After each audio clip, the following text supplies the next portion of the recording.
Hi everyone, welcome to my channel. My name is Shivani and I'm a licensed immigration consultant based in Ontario, Canada, and I'm also the founder of Zeste Immigration Services Incorporation. Today's video is extremely important because we're going to be talking about a very important update that just came today on January 22nd, 2024.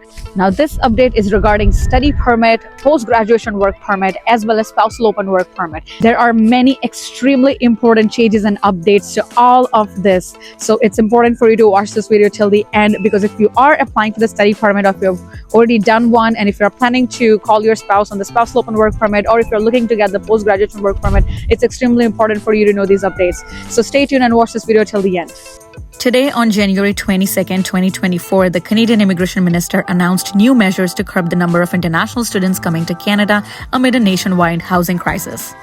Immigration Minister Mark Miller made the announcement on January 22nd, saying the new measures would be: first, a 2-year temporary cap on international students at the undergraduate level. Number 2, starting January 22, 2024, international students will be required to submit a provincial attestation with their study permit application. The federal government expects the provinces and territories to establish a process for issuing attestation letters to students by no later than March 31st, 2024. Number 3, as of September 1st, post-graduation work permits will no longer be available to programs at institutions that are part of curriculum licensing arrangements. These programs have less oversight than public colleges, and they act as a loophole with regards to post-graduation work permit eligibility, according to the government media release. Number 4, master's graduates and graduates of other short graduate level programs will soon be eligible to apply for a 3-year work permit. Under the current criteria, the length of a PGWP is based on the length of a student study program, which limits the amount of time these highly educated graduates have to gain work experience and potentially become permanent residents. Number 5, in the coming weeks, Canada will be announcing that open work permits for spouses, that means spousal open work permits, will only be available to international students in master's or PhD programs. Spouses of international students in other education levels will no longer be eligible for an open work permit.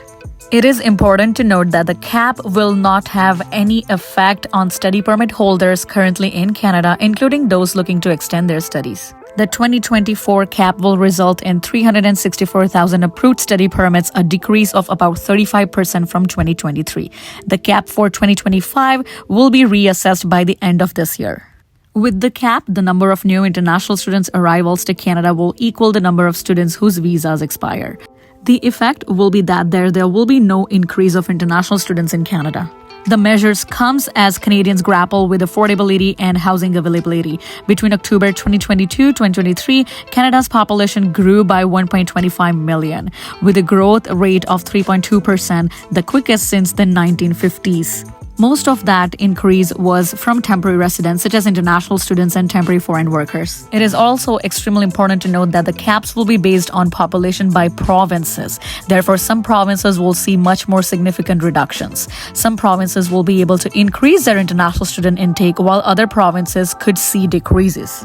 The minister said Ontario could experience a decrease of about 50%. However, again, it is very important to note that no caps will be put on master's and PhD students. Students in primary and secondary school will also be exempt from the cap. To be absolutely clear, these measures are not against individual international students, Miller said at a press conference. They are to ensure that as future students arrive in Canada, they receive the quality of education that they signed up for and the hope that they were provided in their home countries. Now, since we are talking about recent updates regarding the study permit applications in Canada, it is important for you to also learn about the funds. Recently, Canada also increased the fund requirements for international students. These reports come following the federal government's change to the amount of available funds an international student must show to secure a study permit. As of January 1st, 2024, international students must now demonstrate at least 20,635 Canadian dollars plus travel and tuition costs if they wish to study in Canada. This is up from 10,000 Canadian dollars, the previous amount a single applicant needed to show. Now, chances are you guys might be thinking, what impact could a cap on international students have on immigration targets? When it comes to talking about increasing immigration but capping international students, it is important to note that immigration targets specifically refers to the number of permanent residents admitted each year. That means direct PR. International students fall under the umbrella of temporary residents, which also includes visitors and work permit holders. Canada has set an ambitious immigration target of welcoming 485,000 new permanent residents in 2024. The majority of these new permanent residents will be admitted to Canada under an economic class immigration program, such as Express Entry or PNP programs. By capping the number of international students in Canada, the Canadian government may notice a decrease in permanent residents with the Canadian education. However, it is important to note that considering permanent residents who have previous study or work experience in Canada have consistently shown to do better in labor market than those who arrive in Canada with no previous Canadian education or experience. International students and temporary workers who become permanent residents tend to make more money and get better jobs in Canada. Now, after looking at all of these updates, it's extremely important for you to decide whether to study or not, and if you're planning to study, then what kind of programs you should go for. Most probably, preferably, of course, everyone now wants to go for either master's or PhD. Not only your education choice, but your province's choice also has to be wise and smart. International students are a valuable asset to this country. They are bright, young individuals that enrich our communities and bring significant social, cultural, and economic benefits. They deserve the best. They deserve world-class academic experiences that they sought out and hoped for. And Canada is renowned for that. Sadly, this has not always been the case. It's unacceptable that some private institutions have taken advantage of international students by operating under-resourced campuses, lacking supports for students, and charging high tuition fees, all the while significantly increasing their intake of international students. With British Columbia and Ontario already, and we all recognize that more needs to be done to protect the integrity of our system while supporting international students. In addition, effective immediately, applicants must provide a provincial attestation with their study permit application. At the same time, the cap will not apply to students in graduate levels of studies, including master's and doctoral students. Those are the people we're looking for.